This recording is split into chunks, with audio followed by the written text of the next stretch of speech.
Olá, turma! Bem-vindos a mais uma aula de língua portuguesa. Sou o professor Denilson e vou acompanhar vocês neste momento. O que vamos aprender nesta aula? Colocando aí para vocês o nosso objeto de conhecimento, movimentos argumentativos e força dos argumentos. Detalhamento, movimentos argumentativos e força dos argumentos, posição do autor sobre a questão em pauta, os argumentos e contra-argumentos. Então, esse é o nosso conteúdo e vamos à nossa aula.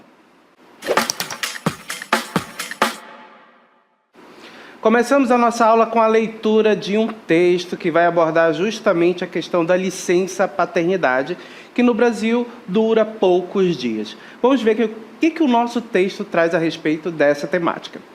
A licença paternidade e o novo papel do pai na família. A licença paternidade no Brasil, com apenas 5 dias, é uma realidade que não faz sentido nos dias de hoje. Essa pequena janela de tempo não permite que o pai participe ativamente dos primeiros cuidados com o bebê, o que acaba sobrecarregando a mãe. As consequências diretas disso é que a mulher tem que se afastar mais do mercado de trabalho e enfrenta uma carga muito maior de responsabilidade, enquanto o pai perde a chance de construir um vínculo forte com o filho desde o início. A família do século XXI, que busca mais igualdade, precisa de políticas que ajudem a equilibrar as tarefas. Ampliar a licença paternidade é um investimento em todos. Segundo a Organização para a Cooperação e Desenvolvimento Econômico, OECD, políticas de cuidado que podem envolver a participação do pai geram retornos econômicos e sociais a longo prazo. Ou seja, quando o pai tem tempo para se dedicar à família, a sociedade inteira ganha. Para o homem, a experiência diminui o estresse e aumenta a satisfação no trabalho. Para a mulher, o apoio no início da jornada com o bebê ajuda a reduzir o risco de depressão pós-parto e a voltar para o mercado de trabalho com mais tranquilidade. Por isso, é fundamental que a legislação brasileira mude. Uma licença paternidade maior beneficia a criança, a família e a economia. Ao dar ao pai o direito de estar presente, fortalecemos as relações familiares e promovemos a igualdade de gênero. É uma mudança que faz bem para todos e que coloca o Brasil no caminho de países mais desenvolvidos que já entendem que a participação paterna é essencial. Ok? Então esse é o nosso texto. Perceba que o texto defende justamente uma ampliação do período de licença paternidade, que é justamente de 5 dias atualmente aqui no nosso país. Certo? Então perceba que o texto pede que haja mais tempo para o pai poder ter contato com o filho, com a família e criar vínculos. Então perceba que esse texto ele se configura como um artigo de opinião. Perceba que ele traz uma opinião a respeito de determinado tema, a respeito da licença paternidade, e perceba que ele defende a ideia de uma ampliação dessa licença, do tempo de licença. E o que é um artigo de opinião? Colocando aí para vocês, gente, o artigo de opinião é um texto em que o autor expressa o seu ponto de vista sobre algum assunto da atualidade. Observem que a ampliação da licença paternidade é um assunto atual. E percebam que sobre esse assunto, qual foi o ponto de vista colocado aí no nosso texto? Que é preciso ampliar. E claro, para isso o texto traz os argumentos para defender essa ideia. Então, o artigo de opinião é um texto que tem como principal objetivo convencer o leitor. Ou seja, a pessoa que tem contato com esse texto, percebe que ela será persuadida. Ou seja, o artigo de opinião vai tentar convencer o leitor de que aquela ideia é válida, certo? E para isso, o autor não pode apenas dar a sua opinião. Ele precisa usar argumentos.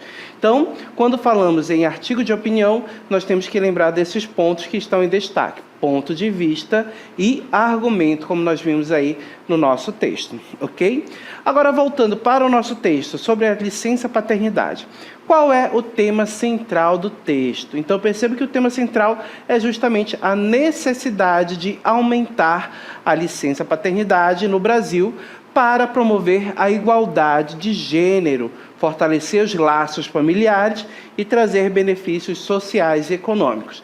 Então, observem que este é o tema central, a licença paternidade e ampliação desse período de licença para os homens, para que eles possam aí ter contato com a sua família. E observe que logo aqui na especificação do tema, a gente tem 3 pontos importantes que destacam a finalidade dessa ampliação.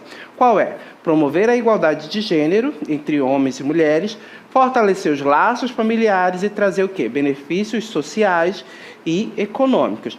Nesses 3 pontos, o nosso texto abordou justamente essas questões e trouxe argumentos relacionados a esses pontos, a fortalecer os laços familiares, igualdade de gênero e também benefícios econômicos e sociais. Agora, qual é a posição do autor em relação à temática abordada no texto?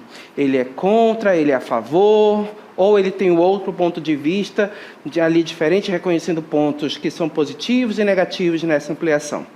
Observem que o autor do texto, ele fala a favor, ele é a favor dessa ampliação da licença paternidade no Brasil.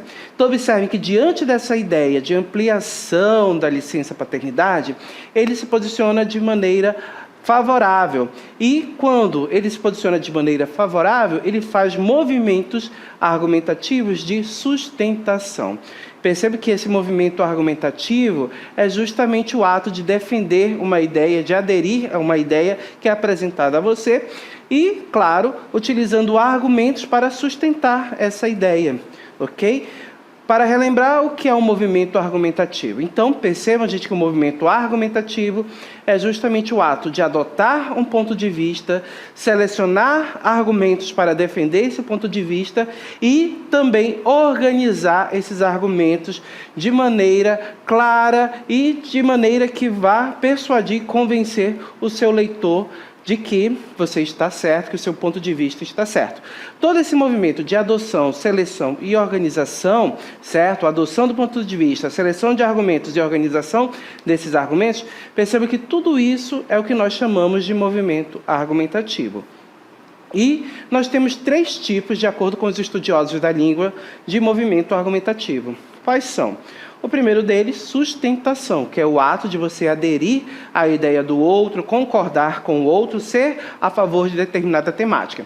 No texto que nós estamos analisando, percebam que nós vamos ter um movimento argumentativo em relação a esse daí, sustentação, ok? Então, percebo que o autor, ele adere à ideia, ele se posiciona de maneira favorável à ideia de ampliar a licença paternidade. Negociação é o outro movimento argumentativo em que a pessoa consegue reconhecer pontos favoráveis e outros que não são tão favoráveis, ou seja, pontos positivos e negativos na ideia que lhe é apresentada, mas ele sempre acaba defendendo a sua própria posição ali, ok? E o de refutação é justamente o movimento argumentativo em que você rejeita completamente a ideia da outra pessoa. Então, numa temática como o aumento do período de licença paternidade, pode ter pessoas que irão rejeitar essa ideia, que rejeitam essa ideia e, claro, elas vão selecionar argumentos para defender esse ponto de vista, essa rejeição, certo? E aí, seguindo com a análise do nosso texto, mais uma vez, qual é o ponto de vista do autor? Então, percebam, gente, que o autor tem um ponto de vista bem claro no nosso texto.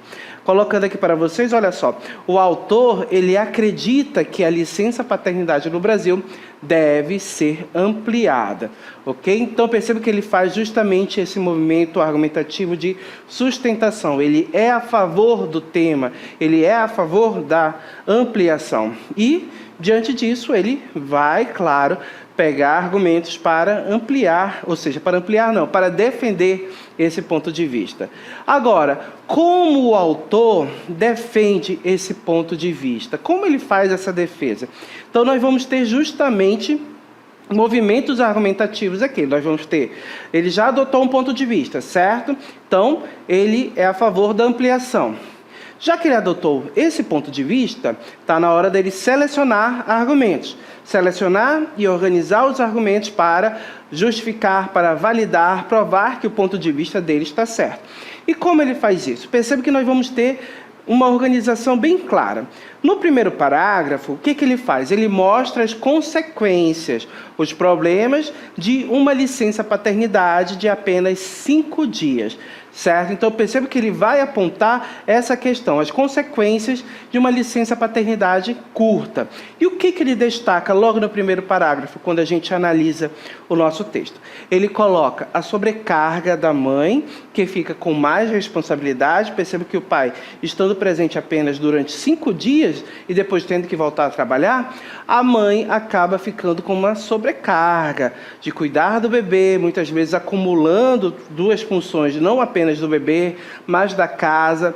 E se de repente ela tiver outros filhos, o que acontece? Ela tem que cuidar da criança recém-nascida, tem que cuidar da casa e dos outros filhos também maiores. Observem que é uma sobrecarga muito grande e que pode trazer problemas para a mulher, problemas para essa mulher que cuida, que tem tanta responsabilidade. Certo?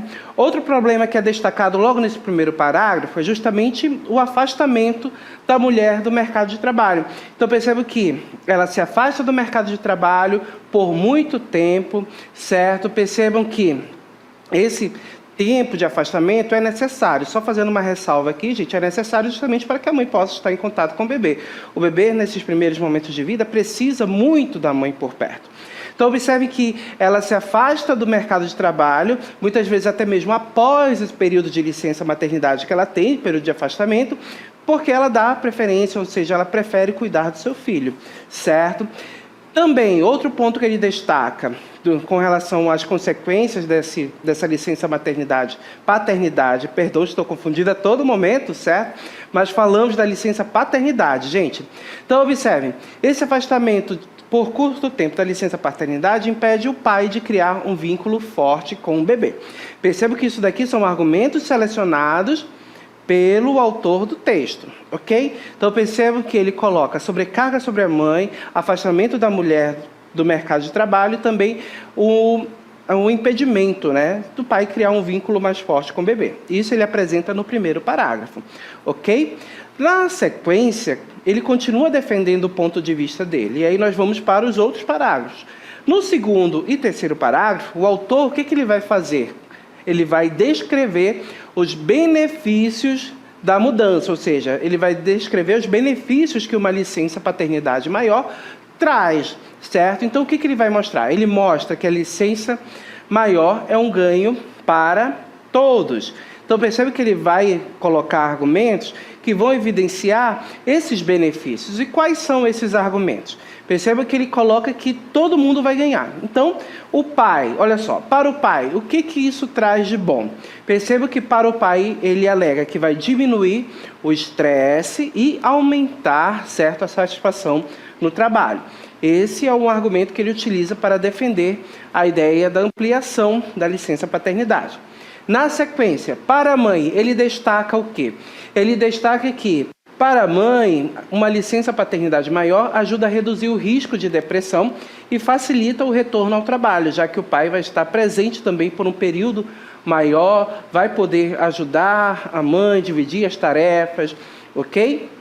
E para a sociedade e economia. Perceba que ele coloca a sociedade como um todo e também a questão econômica, que muitas vezes é colocada como um grande problema.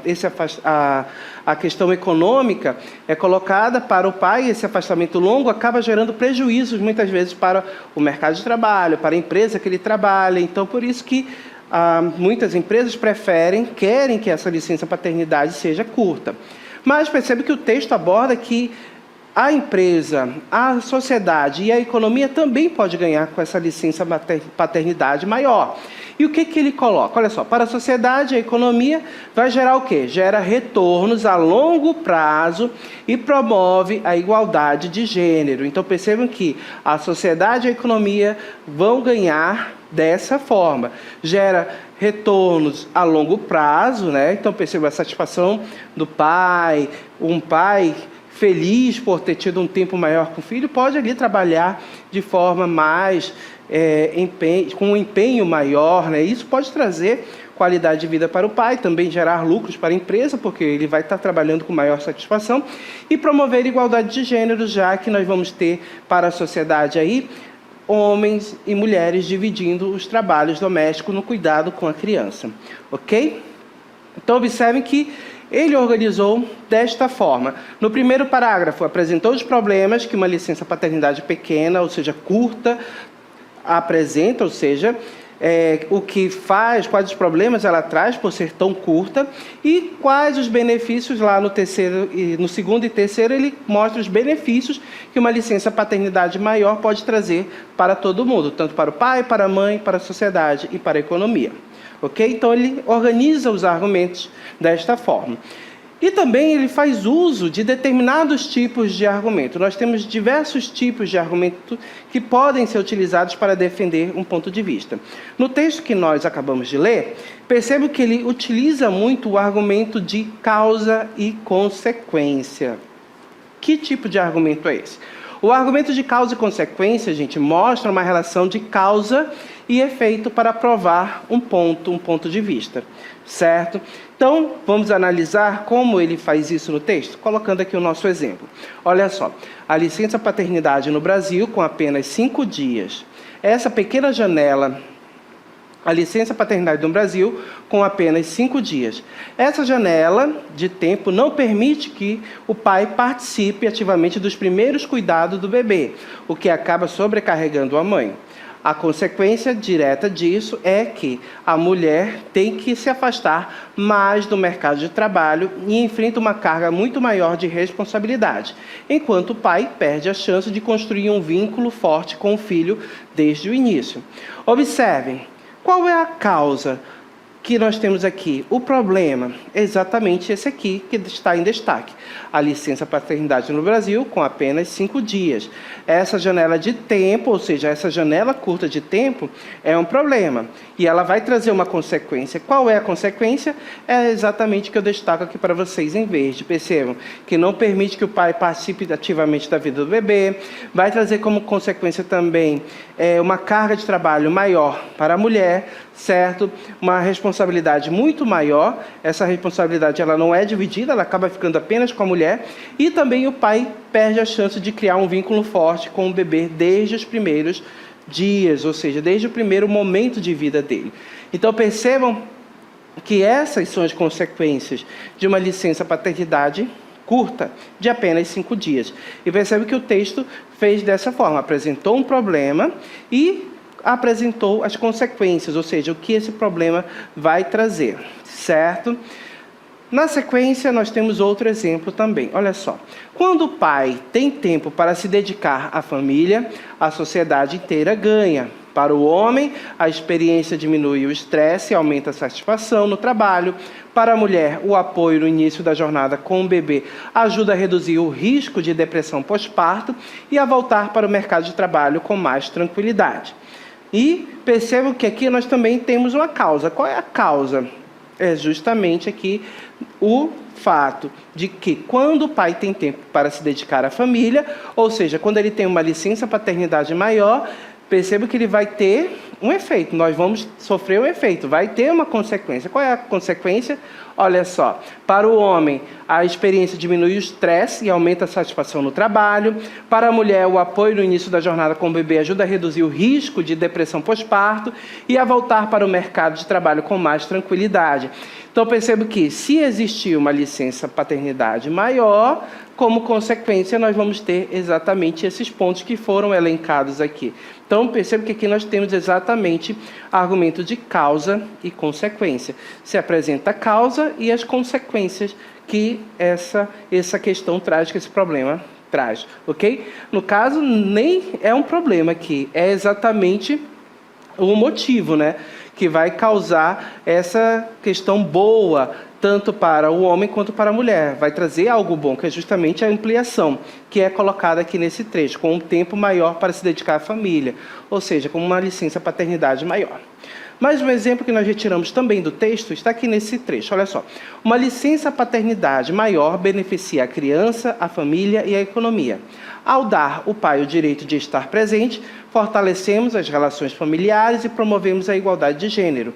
É uma mudança que faz bem para todos e coloca o Brasil no caminho de países mais desenvolvidos. Qual é a causa que nós temos aqui? a licença paternidade. O que essa causa vai trazer como consequência? O que ela vai gerar? Perceba que ela vai gerar benefícios para a criança, para a família e a economia. E aí é elencado na sequência: ao pai o direito de estar presente, fortalecer os laços familiares, promover a igualdade de gênero, certo? É uma mudança que faz bem para todos. Perceba que aqui coloca a ideia de que o Brasil vai estar no rumo, ou seja, vai entrar no rumo certo, vai ficar no caminho de país, ou seja, vai caminhar como um país desenvolvido. Ok? Então, percebo que nós temos aqui, mais uma vez, nesse trecho, um argumento de causa e consequência. Agora, na sequência, nos outros parágrafos, no segundo parágrafo, nós vamos ter ainda essa organização de como ele defende esse ponto de vista. Vamos analisar com mais detalhes? Então, percebo que no segundo parágrafo ele cita a afirmação de uma instituição. Então, percebo que aqui nesse segundo parágrafo ele vai dizer: segundo a Organização para a Cooperação e Desenvolvimento Econômico, políticas de cuidado que podem envolver a participação do pai geram retornos econômicos e sociais a longo prazo. Então, observem que aqui nós temos exatamente uma afirmação, certo? Em relação à ampliação da licença paternidade. Percebam, quem é que está afirmando? Quem é que afirma? É justamente a Organização para a Cooperação e Desenvolvimento Econômico, exatamente a OECD, destacando aí para vocês a instituição. Essa instituição é quem afirma. E o que ela afirmou? Qual é a afirmação dela? Destacando para vocês de que políticas de cuidado que podem envolver a participação do pai geram retornos econômicos e sociais a longo prazo. Observem que aqui nós temos um argumento que traz a palavra de uma instituição, certo? A Organização para a Cooperação e Desenvolvimento Econômico. Percebam que essa é uma instituição séria, que faz pesquisas por meio de método científico, e ela comprova, certo? Ela afirma que essa licença paternidade maior, políticas como essa, podem ali trazer retornos econômicos e sociais. E, claro, a longo prazo. Perceba que aqui eu tenho um argumento do tipo de autoridade. E que tipo de argumento é esse? O argumento de autoridade usa a afirmação de um especialista ou de uma instituição. Observem que é exatamente um argumento em que eu vou utilizar a palavra de outra pessoa para defender meu ponto de vista, de uma instituição, ou de um pesquisador, de um especialista, certo?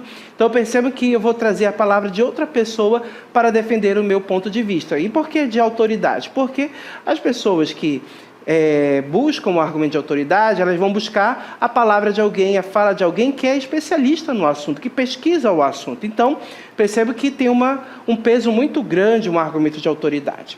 Vamos a um exemplo retirado também do texto, olha só. Vamos a mais um exemplo aqui. É preciso combater a poluição do ar, pois ela pode causar problemas respiratórios à humanidade, conforme dados da Organização Mundial da Saúde, OMS. Observem que aqui eu tenho um argumento de autoridade. Qual é o ponto de vista aqui?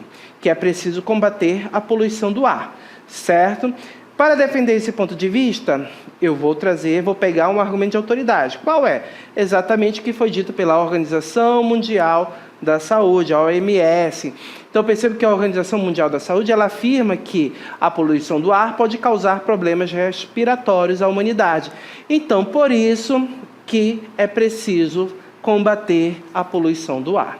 Ok? Então, percebam que esse argumento aqui é um argumento de autoridade, é um argumento em que eu utilizo para defender o meu ponto de vista. Agora, refletindo sobre os argumentos, sabemos que os argumentos, alguns, podem ser mais fortes que outros, certo? E aí nós vamos ter exatamente a ideia de força argumentativa. E o que é essa força argumentativa? O que é a força dos argumentos? Então perceba que o nosso texto vai dizer aqui para a gente, olha só, que nem todos os argumentos são iguais. Alguns são mais fortes e mais difíceis de serem contestados, de contestar do que outros. A força de um argumento depende de como ele foi construído e das evidências que ele usa. E aí, claro, com base nesse texto, nós vamos ter aí a ideia de que existem argumentos fortes e argumentos mais fracos, certo? Não tão fortes assim. Então, o que é um argumento forte? Olha só, o argumento forte, gente, geralmente são baseados em dados, fatos e pesquisas científicas. São difíceis de refutar porque usam evidências concretas, certo? Então, são baseados em ciência. Então, eles são mais difíceis de serem contestados, invalidados. Já o argumento fraco, perceba que o argumento fraco são aqueles baseados em opiniões pessoais, certo? Em experiências do indivíduo que está falando. Ou também que se baseiam em senso comum ou generalizações. E esses aí, eles podem facilmente ser contestados, invalidados, certo? Então percebam que essa ideia do argumento fraco é justamente aquele argumento subjetivo que parte de uma experiência da pessoa ou a pessoa que se apropria de um senso comum, de algo que é dito por muitas pessoas sem comprovação científica, certo? Então percebam que o senso comum, ele não possui método científico, ele não possui comprovação científica. Então por isso que ele é muito facilmente invalidado, descartado. Quando a gente tem um texto em que eu quero convencer a outra pessoa de um ponto de vista de que eu estou certo, eu tenho que convencer ela por meio de argumentos fortes, ou seja, por meio de argumentos que são baseados em evidências científicas. Então, qual é o argumento que eu vou preferir? Exatamente o argumento forte, aquele que é baseado em dados, fatos e pesquisas científicas. É esses que eu vou dar preferência para utilizar no meu texto, ok? E aí, quando nós voltamos para o nosso texto, para analisar a força argumentativa dele, perceba que nós temos um argumento de causa e consequência, exatamente nesse trecho aqui que eu destaco para vocês. Olha só, quando o pai tem tempo para se dedicar à família, a sociedade inteira ganha. Para o homem, a experiência diminui o estresse e aumenta a satisfação no trabalho. Então, percebam qual é a causa aqui. O pai tendo um tempo maior para se dedicar à família. Então, percebam o aumento da licença paternidade. Qual é a consequência gerada para ele? O que esse aumento, o que essa licença paternidade vai causar, ou seja, vai gerar para ele? Qual é a consequência disso? Que ele vai diminuir, ou seja, vai ter uma carga de estresse muito menor e ele vai ter muito mais satisfação ao trabalhar, vai produzir melhor, vai trabalhar melhor e trabalhando feliz, satisfeito, com certeza essa pessoa ela é mais produtiva e gera mais lucros para a empresa. Então percebo que acaba todo mundo ganhando. Então aqui nesse trecho um argumento de causa e consequência, certo? Na sequência, o outro argumento, que foi um argumento de autoridade. Segundo a Organização para a Cooperação e Desenvolvimento Econômico, políticas de cuidado que podem envolver a participação do pai geram retornos econômicos e sociais a longo prazo. Então, observe que, ao apresentar um argumento de causa e consequência, evidenciando quais as consequências de uma licença paternidade maior, e depois de enfatizar, por meio de um argumento de autoridade, exatamente essa ideia de uma ampliação da licença paternidade, perceba que o texto ele faz uso de argumentos fortes. Tanto o argumento de causa e consequência quanto o argumento de autoridade se tornam argumentos fortes, principalmente pelo último, o que torna válido o ponto de vista que é apresentado lá no início do texto, que é preciso ampliar a licença paternidade no Brasil, ok? Então percebo que é dessa forma que o texto defende essa ampliação, por meio de argumentos fortes, por meio de argumentos de causa e consequência, certo? Argumentos de autoridade e também a forma como ele organizou o texto. Primeiro apresentou o problema, o que esse problema causa e na sequência apresentou os benefícios de um aumento da licença paternidade. Ok? Então percebo que esse foi todo o movimento argumentativo feito no artigo de opinião para defender o ponto de vista. Certo? E por que é importante saber de tudo isso? Por que é importante aprender sobre movimentos argumentativos, sobre tipos de argumentos? Percebam que saber como os argumentos funcionam nos ajuda a entender melhor o que lemos e ouvimos. Conseguimos identificar quando alguém está nos oferecendo uma opinião sólida, baseada em fatos e raciocínio lógico, ou quando alguém está apenas tentando nos enganar com palavras bonitas. Essa habilidade é essencial para sermos cidadãos mais críticos e participativos, ok? Então, essa é a importância desse tipo de texto, ou seja, desse tipo de assunto que nós acabamos de estudar, que está presente nos nossos textos. Ok, gente? Então, já que vimos tudo isso, vamos finalizar a nossa aula aqui.